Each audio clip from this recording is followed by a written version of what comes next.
Moi taas kaikille! Ja tervetuloa myös sellaisille katsojille, jotka ei ole mun kanavaa aiemmin kattonut. Täällä käsitellään autoaiheisia asioita, korjauksia ja sen tyyppistä. Tänään meillä olisi tiedossa Mito QV:hen jarrupäivitys ja nimenomaan taakse. Tämä tehdään sen takia, että mä vaihdoin viime syksynä takajarrupaloistani sisemmät ulos ja ulemmat sisään, koska sisemmät kuluu aina enemmän ja ne sisemmät alkoi olla jo aika loppuun. Mä sain tekohengitettyä näin sille pikkasen lisää aikaa. Ja se on tosiaan aina huono idea, että sitä ei kannata niin kuin pitkän päälle tehdä. Ja nyt ne on alkanut sitten tuossa keväällä niin täristää noin takajarrut ja se oli oikeastaan odotettavissa, että näin käy. Mutta me päivitetään tänään EPC:n tuotetta sinne tilalle. Edessä on jo Ferrodon palat, saadaan vähän balanssoitua tavallaan noin samalla tasolla nuo etu- ja takajarrut. Ja nämä on tosiaan sieltä keskiluokasta tai levyt ehkä vähän keskiluokan yläpuolelta. Ja paloina toimii sitten tommoset kevyen ratakäyttöön soveltuvat palat. Eli normaalia pitävämmät. Niin ensiksi lähdetään katsoa, että miltä nuo jarrujen tilanne näyttää tällä hetkellä. Mennään katsomaan.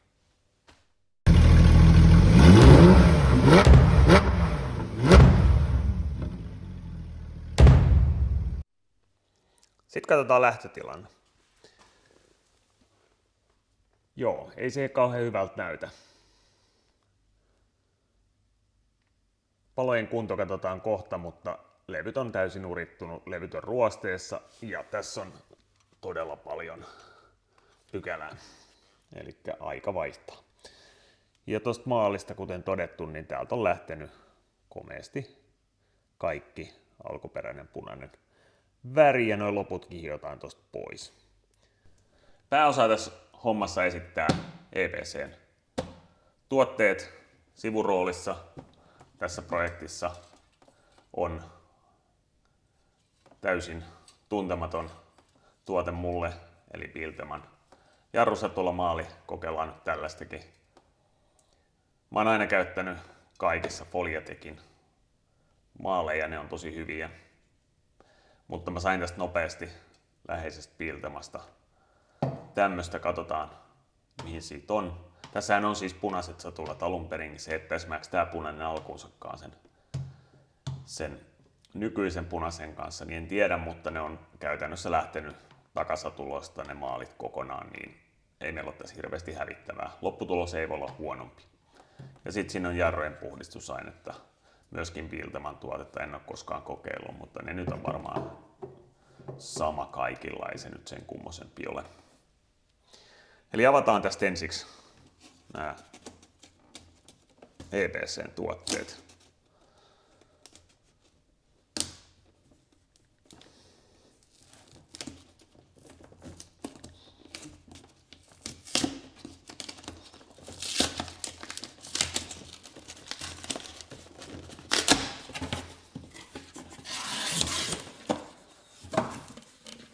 Eli sitä mitä meillä on, niin meillä on nimenomaan USR-levyt. USR-levyt on EBC-valikoimassa niitä uritettuja. Nämä on ollut mun mielestä yleisesti aika hyviä. Siellä on sitten turbogroove muun muassa vielä, jossa on sitten reijät, mutta takajarrulevyissä niin ne reijät on aivan turhia. Niistä on montaa mieltä niistä reijistä ylipäänsäkin voidaan olla. Kestääkö ne ratakäyttöön, lähteekö ne halkee. Mitä mä oon itse huomannut, niin laadukkaasti oikein tehdyt reitetyt kyllä vielä toimii halkeamatta radalla, mutta vähänkään huonommin suunniteltu reitys, niin ne tuppaa kyllä tosiaan halkea siitä reistä sinne ylöspäin, ne halkaisee sen levyn kovassa ratakäytössä. Mutta sitähän tämä Mito nyt ei tule edes olemaan, eli sinänsä sillä ei nyt tässä ole merkitystä. On merkattu hyvin näköjään right ja left levyiksi ja kun saadaan pakkaus auki, niin katsotaan mitä sisällä on.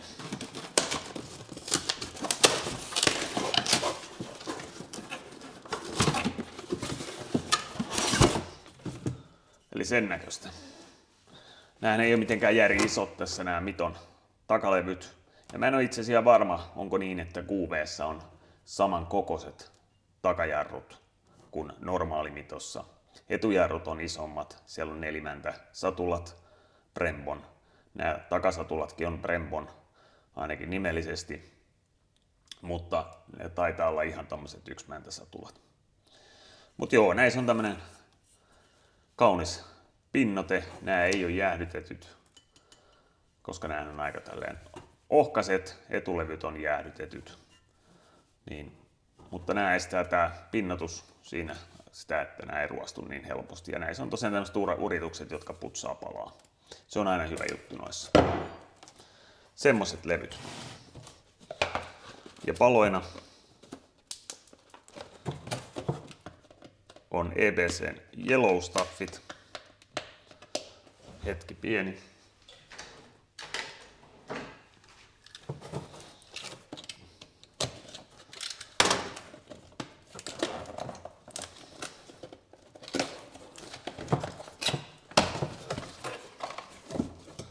EBC:n valoissa tulee mukana kulutusanturit. Edessä mulla ei ole käytössä ne kulutusanturit, koska mulla on Ferodon, sieltä taitaa olla DS2500-set. Niissä ei enää ole. Ferodollakin löytyy niitä peruskatupaloja, missä on vielä nämä kulutusanturit mukana. Ja Yellow Stuffi on värillisestikin myös yellow. Ja nämä on tosiaan sellaiseen satunnaiseen ratakäyttöön sopii erittäin hyvin, isompaan ei, mutta varsinkin kun nämä on takalevyt, onpas muuten sulosan pienet, mutta varsinkin kun nämä on takalevyt, niin sillä ei ole niin kauhean suurta merkitystä. Eli tollasella lähdetään vaihtamaan. Ja nämä kaikki osat toki saa Futuresin verkkokaupasta. EBC ja myöskin noin USR-levyt. Sitten me voidaan aloittaa. Siellä se jarru näkyy ja otetaan tuosta tunkki ensiksi ja tunkataan autoille se rengas pois, niin siitä se homma lähtee.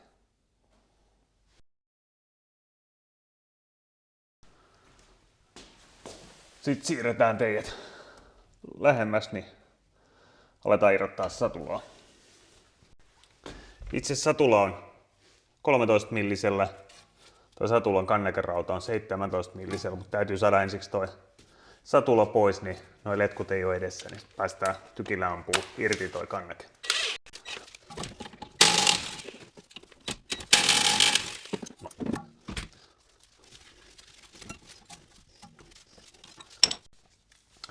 Ulomispaloissa olisi ollut pintaa, se oli tiedossa.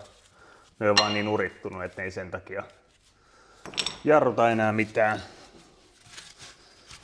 sisemmässä. Tuolta välistä pois. Sisemmässäkin olisi ollut vielä jonkun verran palaa, mutta toisella puolella se on ihan loppu. Ja jommasta kummalta puolelta tulee se värinä, että nämä lähtee roskiin. Nämä on, en tiedä kenen valmistamat palat. Eikä sillä ole väliä. Siirretään tuo satula sivuun. Ja sitten me otetaan tuo rauta irti.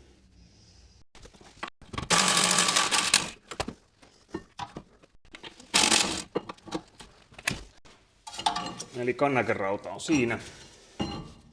Toinen joudutaan maalaa paikallaan, koska me ei haluta irrottaa nyt tässä kohtaa käsijarrua eikä vaihdettu tuo jarruletkua.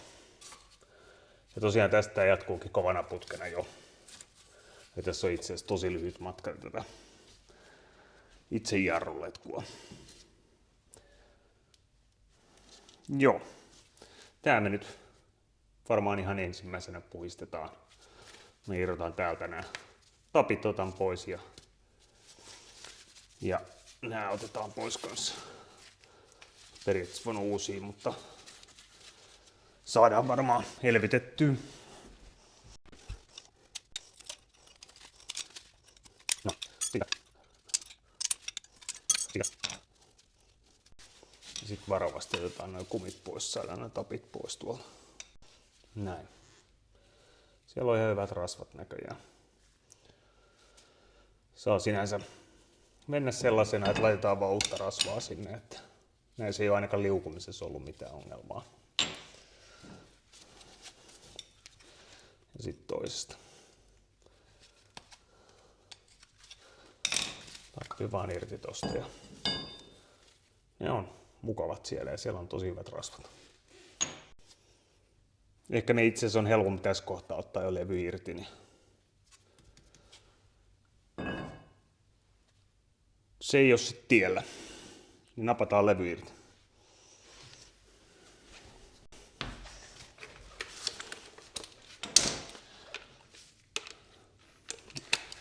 Noin 12 milli siinä on.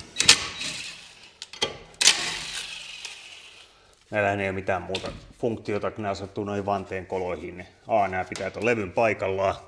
Joissakin on vaan sellaiset niin kuin 6-koloruuvit tuolla. Ja sitten toisena niin nämä, ainakin jossain autoissa estää sen, että sä et voi laittaa etuvanteet taakse ja takavanteet eteen, jos on staggered setup, estää virheitä, mutta tässä autossa nyt sellaista ei ole. Tässä vähän nuijaa.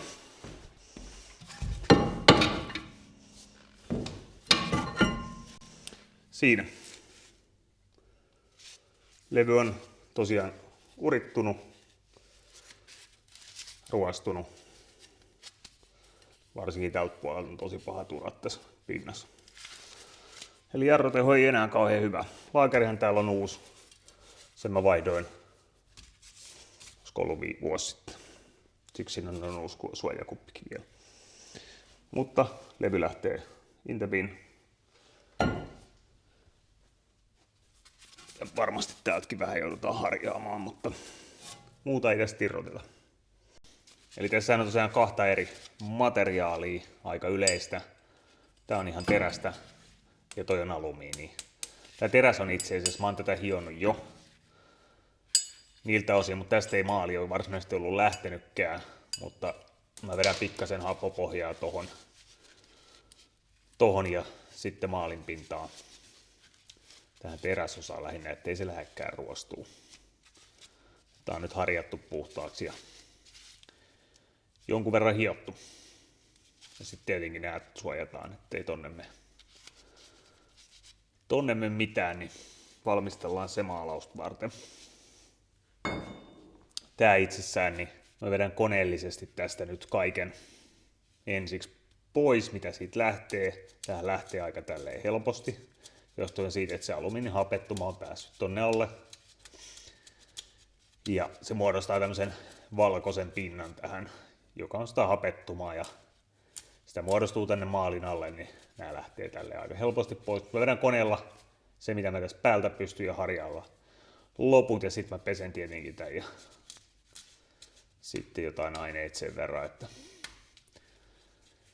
saa kaikki öljyt pois siitä ennen maalausta.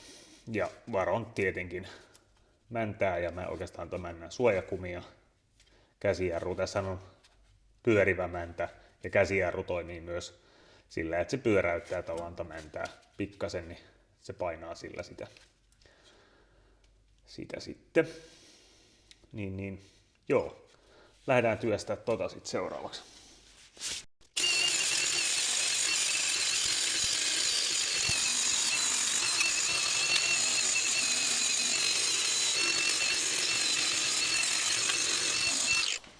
Enimmät on putsattu ja toihan kiilottaa ihan julmetun hyvin. Joistain kohti maali oli paikallaan vielä, suurimmassa osasta ei. Nyt meidän täytyy vielä harjata, tonne me uskalla koneella mennä. Harjata vielä noin välit tuolta ja täältä välistä. Niin niille jatketaan.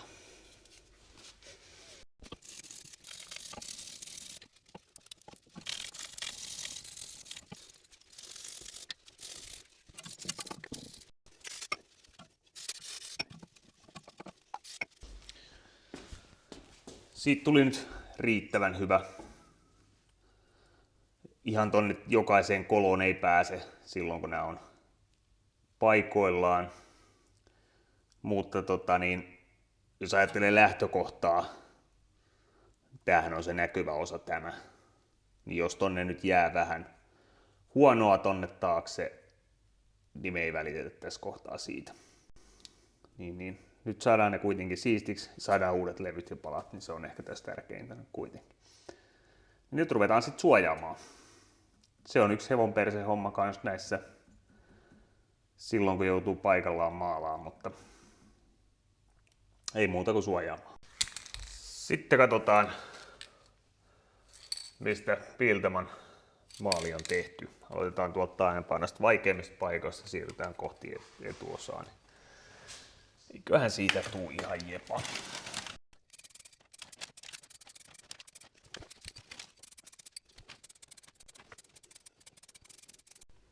Nyt kun se on vähän kuivahtanut, niin sitten vedetään toisen kerran se.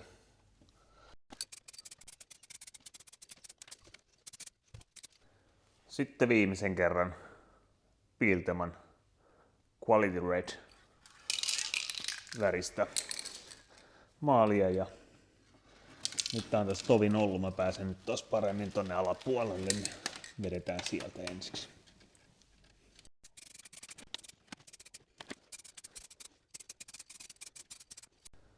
Sitten me annetaan oikeastaan huomiseen kuivaa ja jatketaan sitten, mä maalaan ton raudan vielä kerran, näette huomenna sen, että miltä se näyttää ja sitten me lyödään tää kasa.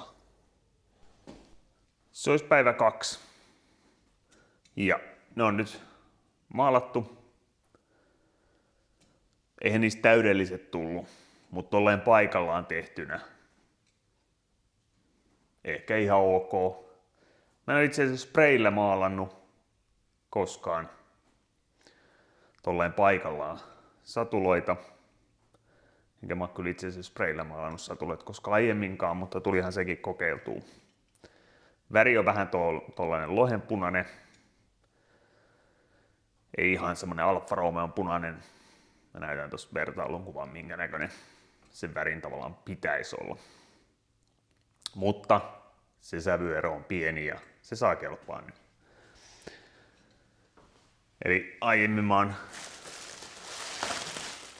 maalannut, niin tossa on esimerkiksi yksi esimerkki.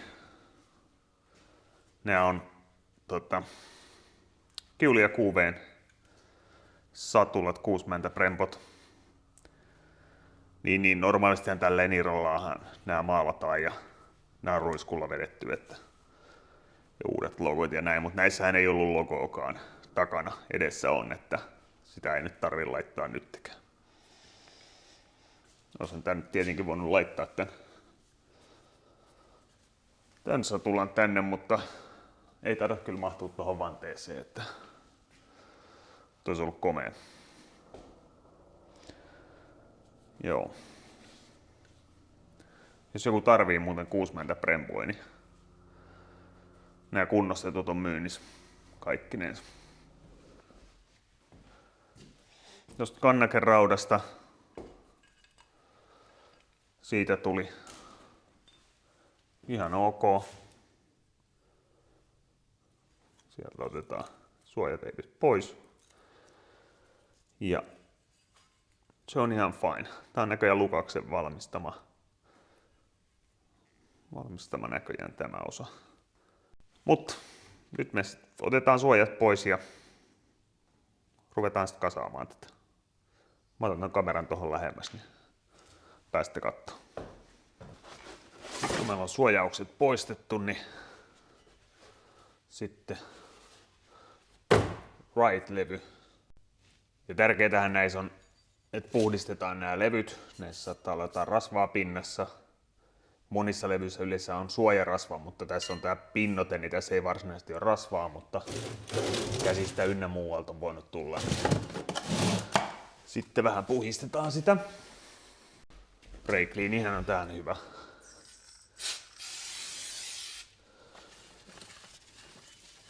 Aine. Varsinkin toi takapuoli on helpompi tässä kohtaa putsaa. etupuolen pääsee putsaamaan vielä sitten paikallaankin. Noin. Se miksi nämä right ja left levyt, niin urien suunta, ne vaihtelee valmistajittain. Eli osa valmistajista ne on joskus toisinpäin ja osalla ne on toisinpäin, että niihin tavallaan suuntiin ei kannata muuten tuijottaa, mutta tuijottaa nimenomaan mitä valmistaja kertoo. Sitten me lyödään nuo kohdistustapit takaisin paikoilleen. Nehän löytyy tosta kohtaa.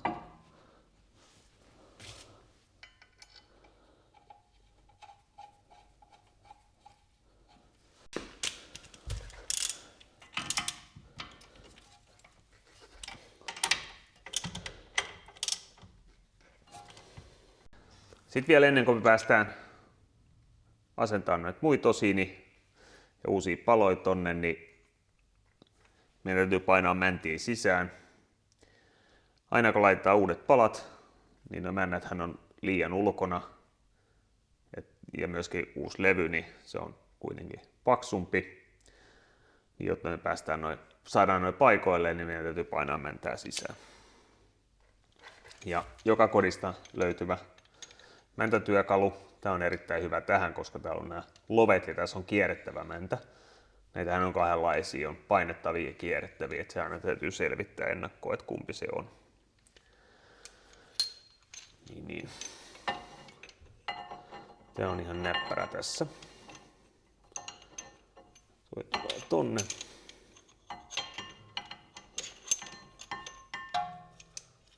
Tulee tuohon väliin. Sitten me vaan pyöritetään toi mäntä sisään. Noin. Kun se alkaa tarttua siihen, niin sitten me vaan pyöritetään ja se painuu sinne sisään. Ja sitä saa vetää ihan reilusti sisään sitä mäntää, että ei tule sit mitään tilaongelmaa. Toi varmaan riittää. Näin. Nyt se mäntä on sisässä, niin meillä on helpompi asentaa. Sitten tää kannakerauta.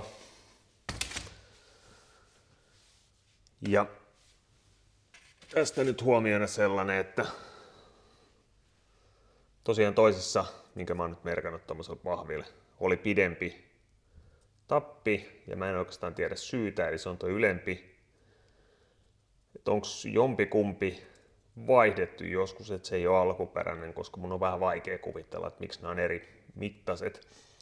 Mutta laitetaan se nyt samaan paikkaan, jos joku tietää, että olla syy, miksi toi on pidempi toi toinen kuin toinen, että mä en ainakaan keksi mitään syytä sille, mutta laitetaan ne samoin kuin ne oli, niin ongelmia ei tuu. Ensiksi siihen painetaan, mä oon nyt putsannut nää, missä nämä palathan liukuu näissä. Ja nämä on ihan hyväkuntoiset, niin näitähän tosiaan saa uusia ihan, taitaa saada Motonetistäkin, mutta menee ehkä jollain jarrupalan asennussarjalla tai mitä liian, mutta näitä ei nyt ollut sinänsä syytä vaihtaa, niin painetaan noin takas tuohon paikoilleen. Eli sitten me vaan painetaan nämä uriin. Ne on nyt vähän tiukat, koska siellä on maalia, mutta kyllä ne sinne menee. Ne on tosiaan syytä mennä ihan pohjaan asti. Noin. Ja sama sitten toiselle puolelle, niin painetaan ne sinne paikoille.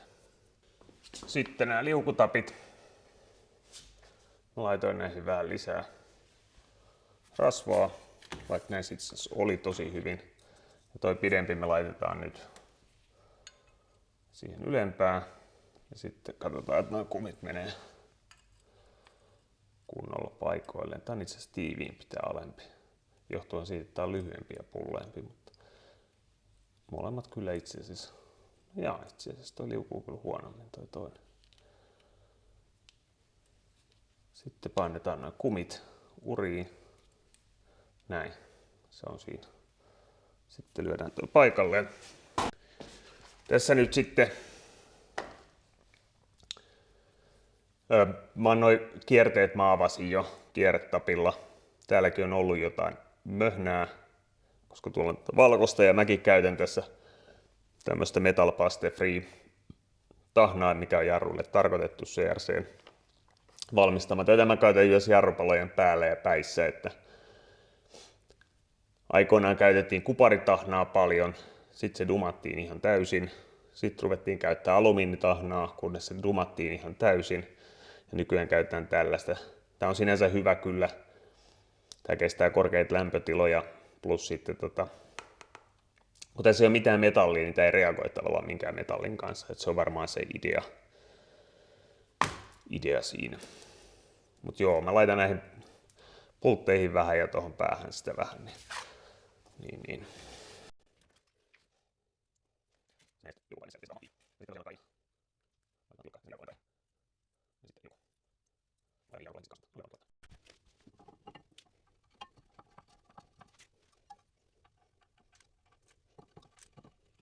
Noin.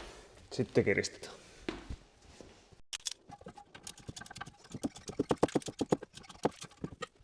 Sitten me laitetaan palat sinne. Otetaan tuosta työkalut sitä varten. Ja ne on niinku noin. Ja joo. Näihin tulee noihin reikiin.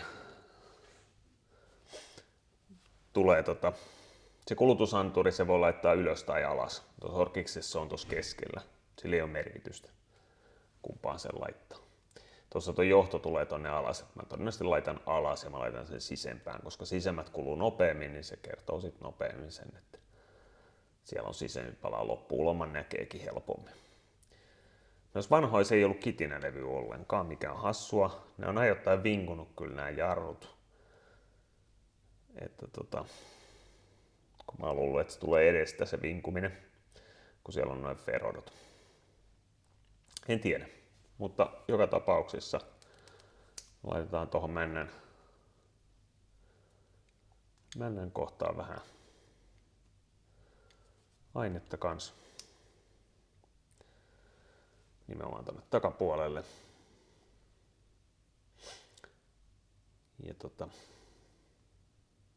sitten me laitetaan noihin päihin.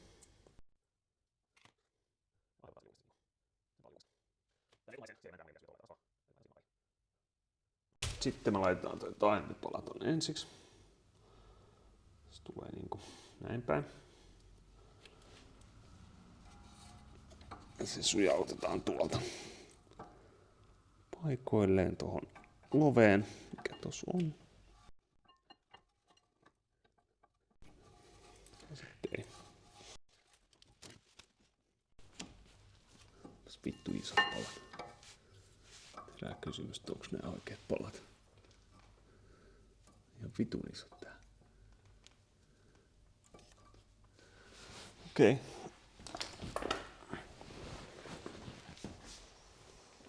Sitä joku malli ja paskan möivät. One eternity later. Tässä tuli hetken miettimistauko. Eli kuten tuosta itse asiassa saatoitte ehkä huomata, niin kun mä aloin asentaa noita, niin mä huomasin, että ne ei oikein sinne istu. Ja ihmettelin hetken, että miksi ne ei istu. Jos vertaatte alkuperäistä palaa, tulee näin päin, tähän palaan, huomaatte, että nämä ohjurit on täällä eri kohdassa. Pala sinä itsessään olisi mennyt, mutta nämä ohjurit on ylhäällä tai levyn ulkoreunassa ja tässä alkuperäisessä ne on levyn niin keskisuuntaisesti. Ja nämä on paksummat, niin kuin leveämmät.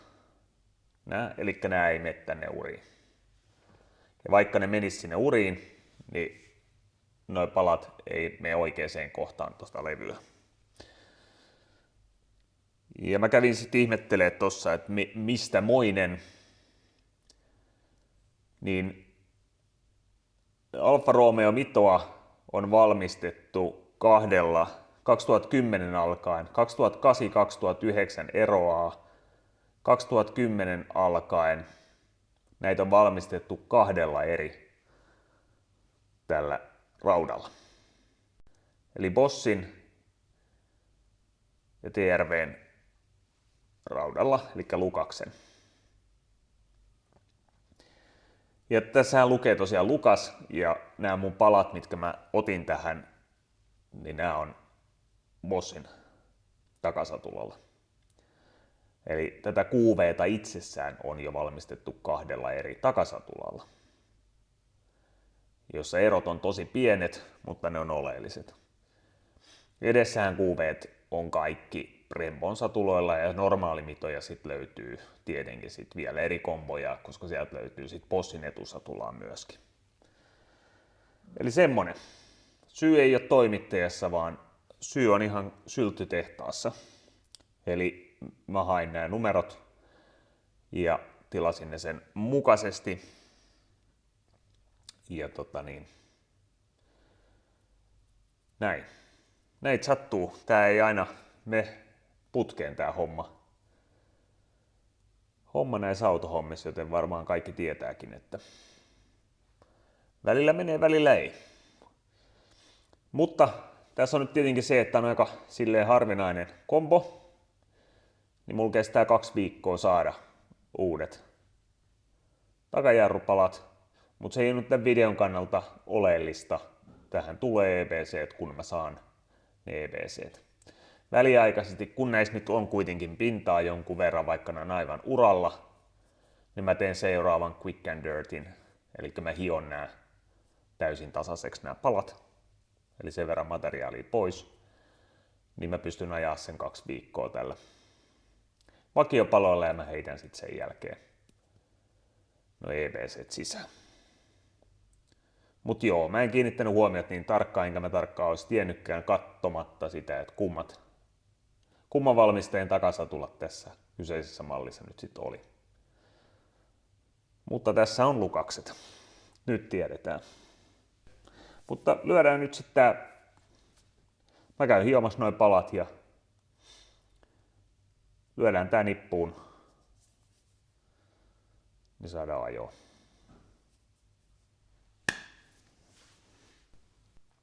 Tää oli tämmönen video jarruista ja aina ei me ihan putkeen, mutta toi nyt oli aika pieni ongelma. Olisi vaan ollut kiva saada ne suoraan niille lopullisille paloille, mutta se levyjen kieroushan tuossa nyt ja niiden huonokuntoisuus oli se ensisijainen.